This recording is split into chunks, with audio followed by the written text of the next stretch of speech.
Reading through the Psalms and Proverbs in 30 days. Day 15. Psalm chapter 77. For Jeduthun, the choir director, a psalm of Asaph. I cry out to God, yes, I shout.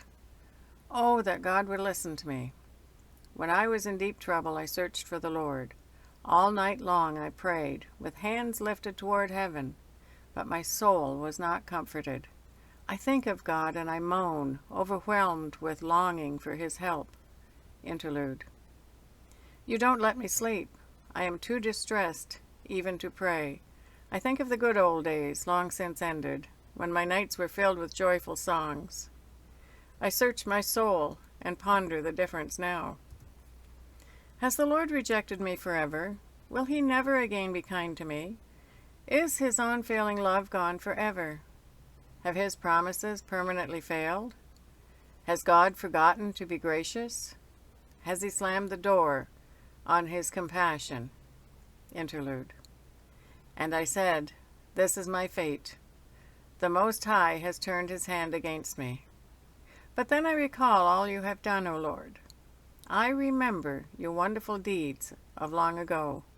They are constantly in my thoughts. I cannot stop thinking about your mighty works. O God, your ways are holy. Is there any God as mighty as you? You are the God of great wonders. You demonstrate your awesome power among the nations. By your strong arm you redeemed your people, the descendants of Jacob and Joseph. Interlude. When the Red Sea saw you, O God, its waters looked and trembled. The sea quaked to its very depths. The clouds poured down rain. The thunder rumbled in the sky. Your arrows of lightning flashed. Your thunder roared from the whirlwind. The lightning lit up the world. The earth trembled and shook. Your road led through the sea, your pathway through the mighty waters, a pathway no one knew was there. You led your people along that road like a flock of sheep, with Moses and Aaron as their shepherds. Psalm chapter 78. Heading, a psalm of Asaph. O my people, listen to my instructions. Open your ears to what I am saying, for I will not speak to you in a parable. I will teach you hidden lessons from our past, stories we have heard and known, stories our ancestors handed down to us. We will not hide these truths from our children. We will tell the next generation about the glorious deeds of the Lord, about his power and his mighty wonders. For he issued his laws to Jacob. He gave his instructions to Israel. He commanded our ancestors to teach them to their children, so the next generation might know them, even the children not yet born. And they in turn will teach their own children. So each generation should set its hope anew on God, not forgetting his glorious miracles and obeying his commands. Then they will not be like their ancestors, stubborn, rebellious, and unfaithful, refusing to give their hearts to God. The warriors of Ephraim, though armed with bows, turned their backs and fled on the day of battle. They did not keep God's covenant and refused to live by his instructions. They forgot what he had done, the great wonders he had shown them, the miracles he did for their ancestors on the plain of Zon in the land of Egypt. For he divided the sea and led them through, making the water stand up like walls. In the daytime he led them by a cloud, and all night by a pillar of fire. He split open the rocks in the wilderness to give them water, as from a gushing spring. He made streams pour from the rock, making the waters flow down like a river. Yet they kept on sinning against him, rebelling against the Most High in the desert. They stubbornly tested God in their hearts, demanding the foods they craved. They even spoke against God himself, saying, God can't give us food in the wilderness. Yes, he can strike a rock so water gushes out, but he can't give his people bread and meat. When the Lord heard them, he was furious. The fire of his wrath burned against Jacob. Yes, his anger rose against Israel, for they did not believe God or trust him to care for them. But he commanded the skies to open. He opened the doors of heaven. He rained down manna for them to eat. He gave them bread from heaven. They ate the food of angels. God gave them all they could hold. He released the east wind in the heavens and guided the south wind by his mighty power.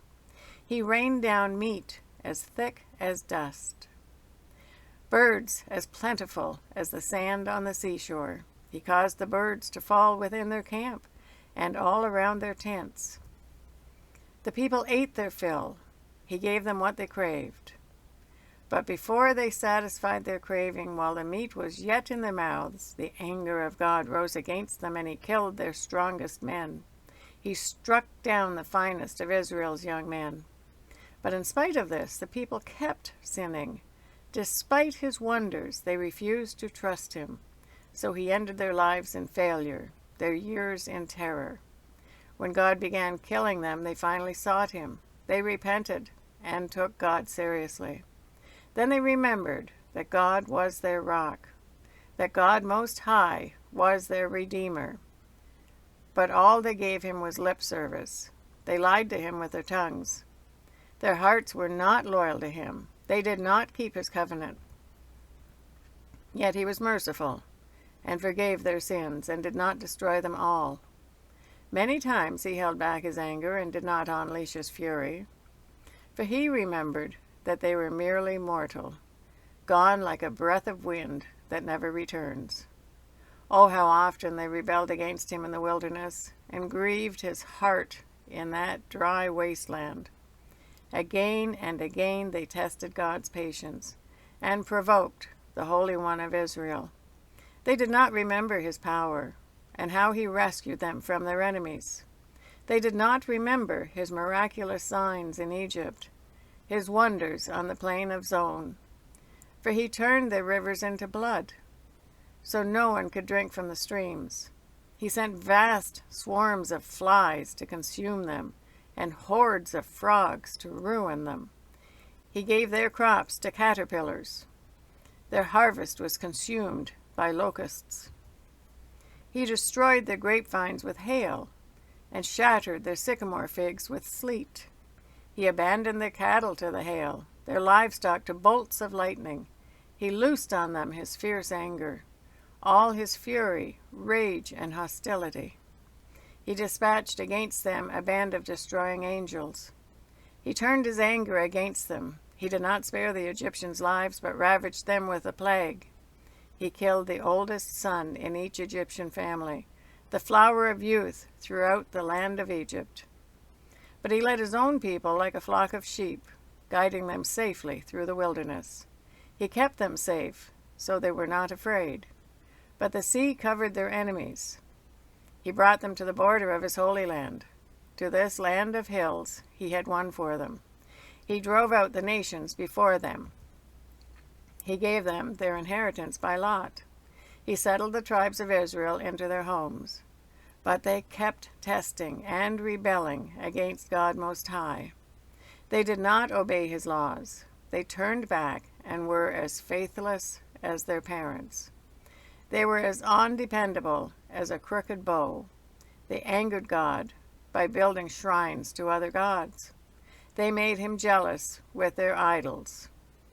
When God heard them, he was very angry, and he completely rejected Israel. Then he abandoned his dwelling at Shiloh, the tabernacle where he had lived among the people. He allowed the ark of his might to be captured. He surrendered his glory into enemy hands. He gave his people over to be butchered by the sword, because he was so angry with his own people, his special possession. Their young men were killed by fire. Their young women died before singing their wedding songs. Their priests were slaughtered, and their widows could not mourn their deaths. Then the Lord rose up, as though waking from sleep, like a warrior roused from a drunken stupor. He routed his enemies and sent them to eternal shame. But he rejected Joseph's descendants and did not choose the tribe of Ephraim. He chose instead the tribe of Judah. and Mount Zion, which he loved. There he built his sanctuary as high as the heavens, as solid and enduring as the earth. He chose his servant David, calling him from the sheep pens. He took David from tending the ewes and lambs, and made him the shepherd of Jacob's descendants, God's own people, Israel. He cared for them with a true heart, and led them with skilled hands. Proverbs chapter 15. A gentle answer deflects anger, but harsh words make tempers flare. The tongue of the wise makes knowledge appealing, but the mouth of a foolish belches out foolishness. The Lord is watching everywhere, keeping his eye on both the evil and the good. Gentle words are a tree of life. A deceitful tongue crushes the spirit. Only a fool despises a parent's discipline. Whoever learns from correction is wise. There is treasure in the house of the godly, but the earnings of the wicked bring trouble. The lips of the wise give good advice. The heart of a fool has none to give. The Lord detests the sacrifice of the wicked, but he delights in the prayers of the upright. The Lord detests the way of the wicked, but he loves those who pursue godliness. Whoever abandons the right path will be severely disciplined. Whoever hates correction will die. Even death and destruction hold no secrets from the Lord. How much more does he know the human heart? Mockers hate to be corrected, so they stay away from the wise. A glad heart makes a happy face. A broken heart crushes the spirit. A wise person is hungry for knowledge, while the fool feeds on trash. For the despondent, every day brings trouble. For the happy heart, life is a continual feast. Better to have little, with fear for the Lord, than to have great treasure and inner turmoil. A bowl of vegetables with someone you love is better than steak with someone you hate. A hot-tempered person starts fights. A cool-tempered person stops them. A lazy person's way is blocked with briars, but the path of the upright is an open highway. Sensible children bring joy to their father. Foolish children despise their mother. Foolishness brings joy to those with no sense. A sensible person stays on the right path. Plans go wrong for lack of advice. Many advisors bring success. Everyone enjoys a fitting reply. It is wonderful to say the right thing at the right time. The path of life leads upward for the wise. They leave the grave behind. The Lord tears down the house of the proud, but he protects the property of widows.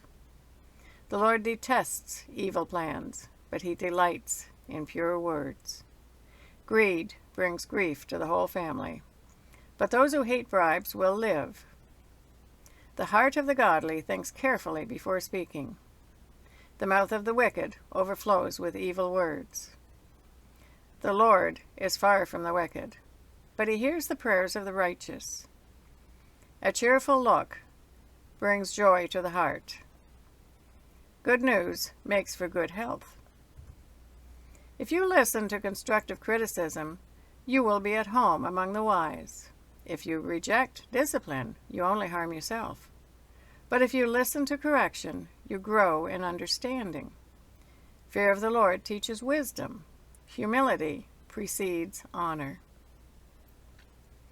That is a reading through the Psalms and Proverbs in 30 days for day 15.